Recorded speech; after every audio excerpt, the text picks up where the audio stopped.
तर चला आपण बनवूया पुदिना सरबत. पुदिना सरबतसाठी लागणारं साहित्य आहे पुदिना, किसलेला गूळ, अद्रक आणि साखर आणि फक्त 2 ग्लास आपण पाणी घेणार आहोत.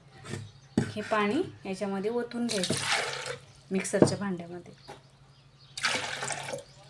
आणि आता आपण पुदिना घालून घेणार आहोत. पुदिना 2 चमचे, साखर 2 ते 2.5 चमचे घेतले तरी चालेल. तुमच्या चवीनुसार साखर घेतली तरी चालेल. त्याच्यासाठी आपल्याला 2 चमचे गूळ घ्यायचा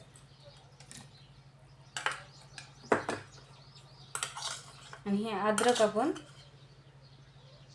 एवढं अद्रक घेणार आहोत.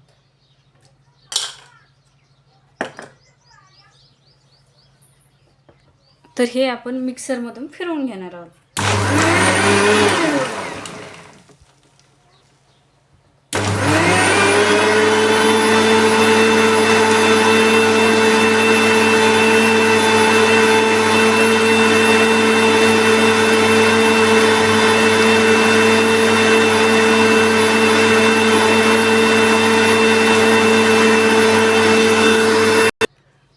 तर आपला हा पुदिना सरबत आता रेडी झालेला आहे.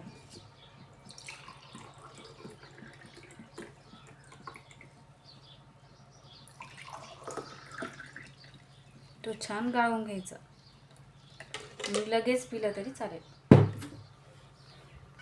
आणि याची चव ही सेम ऊसाच्या रसासारखी लागते. नक्की ट्राय करा.